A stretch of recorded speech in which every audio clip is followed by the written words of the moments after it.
I leaned back in my leather chair, the soft silk of my blouse whispering against my skin as I adjusted.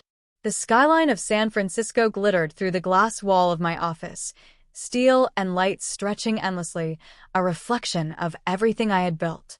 My laptop glowed faintly on the desk, filled with numbers most people would never imagine a woman like me controlling. The vibration of my phone broke the quiet hum of the air conditioning. I glanced down, and my chest tightened when I saw the names flashing across the screen, names I hadn't heard in years, at least not directly. Sarah, Daniel, even my older brother, Ethan. They used to roll their eyes at me, dismissing my plans as a silly hobby. Now their messages piled up, desperate, urgent, each one circling the same request. We should talk. I hear your startup's valuation just hit 9 figures. There might be room for us to join, right?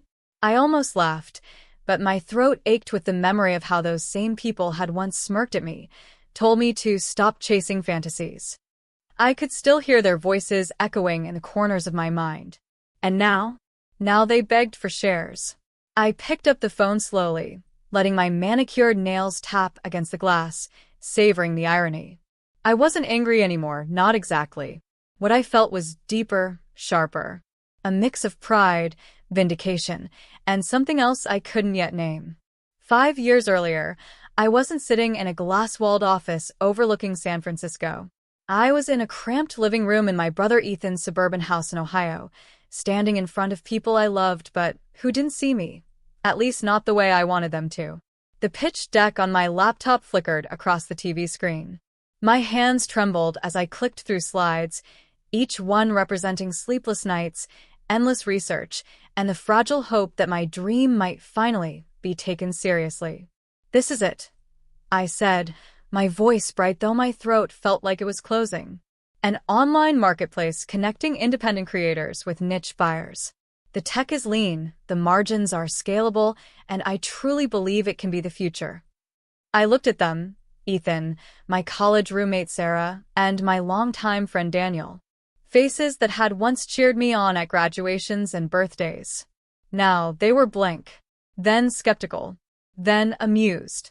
Ethan chuckled first. "Emily, startups fail every day. 90% of them. You should use your degree for something safe. Maybe apply to a corporate firm. That's stable."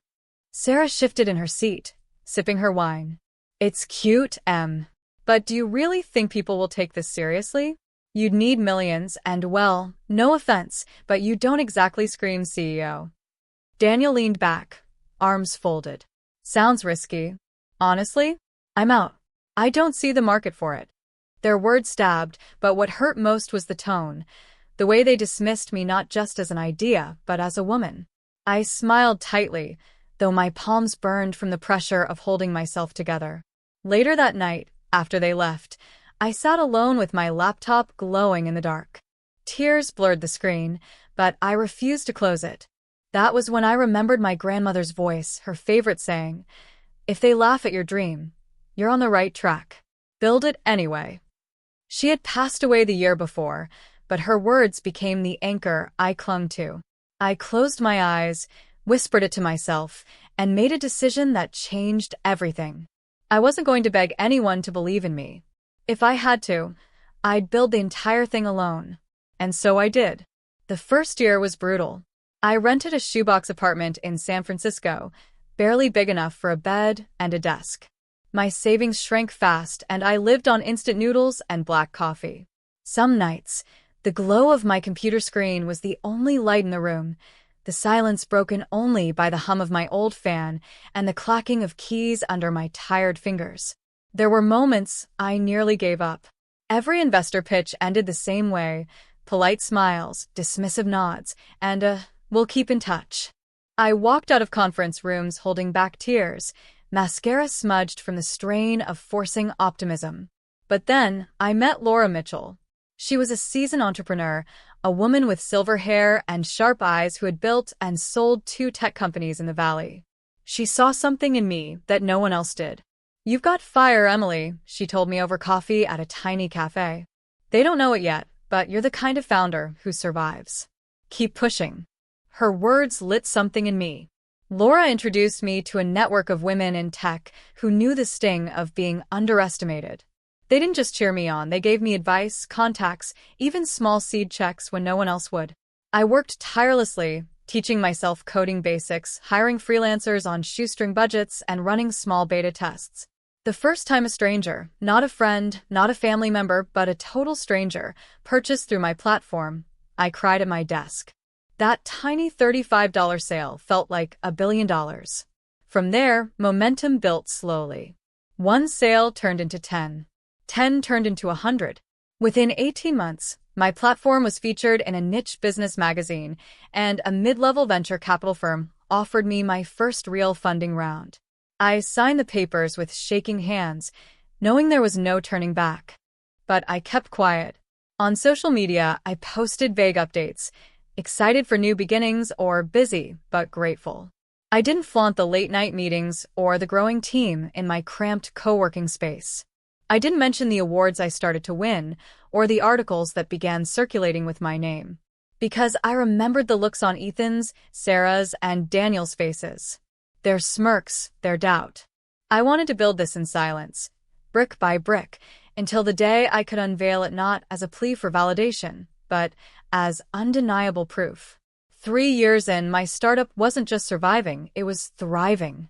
We had crossed $50 million in annual revenue, secured partnerships with national retailers, and grown to a team of over 50 employees.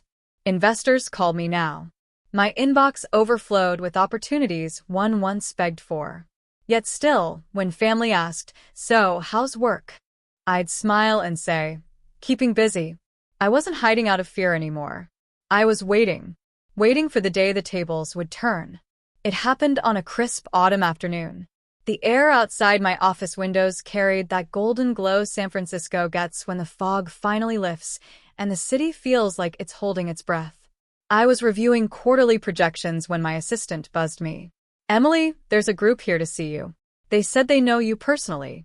Ethan, Sarah, and Daniel." I froze for a second, then let out the faintest laugh. "Send them in." The glass doors opened, and there they were, older, wearier, but still familiar. Ethan's tie was loose, his face drawn with lines that weren't there 5 years ago. Sarah looked polished, though I noticed the way her eyes darted nervously around the room. Daniel shoved his hands in his pockets, avoiding my gaze.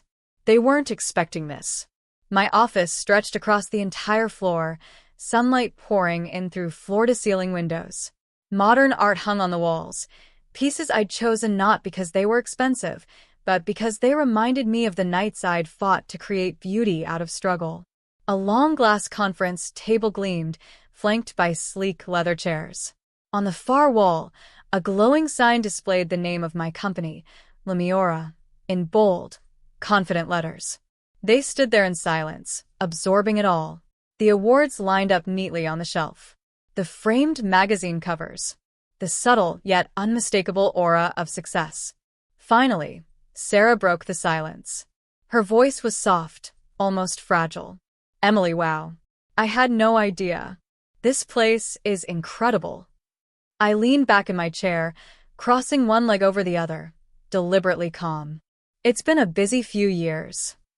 Daniel cleared his throat. "We've been following the news. Your startup, Lemiora, it's massive. I mean, the last valuation put you close to $1 billion, right?" His tone was casual, but the twitch in his jaw betrayed him. I smiled faintly. Numbers are numbers. What matters is impact. We've built something that connects millions of creators with buyers every single day. People who were overlooked, dismissed, underestimated. Sound familiar? That last line lingered. They shifted uncomfortably. Ethan finally spoke, his voice lower, hesitant. "Look, I'll admit, I didn't see it back then. None of us did. But times have changed. And we were thinking maybe there's a way we could, come on board. Invest. Partner. Whatever makes sense." For a moment, I just studied them. These were the same people who had laughed at me in that Ohio living room. The same ones who told me I wasn't CEO material. And now they were here in my office, practically begging for shares. The irony tasted sweet, but I didn't gloat. Instead, I let the silence stretch, savoring the shift in power. Do you remember, I said slowly, how you all reacted when I first pitched this idea? The laughter? The way you told me to go get a safe job. Sarah's cheeks flushed. Emily, we were wrong. We didn't mean. You did mean it. I cut in gently but firmly. And that's fine. Rejection built me. It forced me to grow into the woman you see today. But let's not pretend you believed in me when it mattered. The room went still. I stood, walking toward the window, my heels clicking softly against the polished floor. The city stretched before me, alive and endless. When I turned back to face them, I felt taller than I'd ever been. You want shares in Lemiora? You want it now. My smile didn't waver. Well, things have changed. I don't need you anymore. Their eyes widened. Ethan looked down. Sarah blinked rapidly. Daniel clenched his fists at his sides. For the first time in years, I wasn't the one seeking approval. I was the one holding all the cards. I walked back to my chair, unhurried, letting the silence press down on them. Their eyes followed me, filled with a mixture of regret and hope. I placed my hands on the glossy table and leaned forward slightly. You want shares, I said, my voice steady smooth. But this isn't the same game anymore. Back then, you could have had half this company for the price of a used car. Now, I paused, tilting my head. Now, a single % is worth more than everything you own combined. Ethan swallowed hard, shifting in his seat. We get that. We're willing to negotiate. Just give us a chance. Sarah leaned in, her voice pleading. Emily, I was wrong. I see that now. But I want to be part of this. I want to support you. Please. For a moment, I almost softened. Almost. But then I remembered the sting of their dismissals, the humiliation of that night in Ethan's living room. So I straightened my spine. Here's how it works, I said. If you want even a fraction of a stake in Lemiora, you don't just write a check and sit back. You contribute. Tangibly. Meaningfully. I pointed at Ethan. You've always hidden behind stability, afraid to take risks. If you want in, you'll need to invest not just money, but time. Work with our small business outreach program. Help people who remind me of the girl you once mocked, people with dreams but no support system. He nodded slowly, shame flickering across his face. Then I turned to Sarah. You doubted me because I didn't look like a CEO. If you want it now, you need to unlearn that bias. Use your connections in PR and marketing to amplify women-led startups. Not just mine. All of them. Prove that you respect what you once dismissed. Her lips trembled, but she nodded too. Finally, I looked at Daniel. He had always been the loudest skeptic. You thought my idea was worthless. You made me feel small for daring to dream big. If you want even a sliver of this company, you'll have to put your ego aside. Mentor our youngest team members. Teach them finance, strategy, whatever you can offer. But you'll do it humbly, without undermining them. Without undermining me. Daniel's jaw tightened, but after a long silence he muttered, Fine. I leaned back, my voice softer now, but edged with steel. Understand this. I don't need you. I don't need your approval. I don't need your money. But if you want redemption, if you want to be part of something bigger than yourselves, this is the price. Otherwise, the door is right there.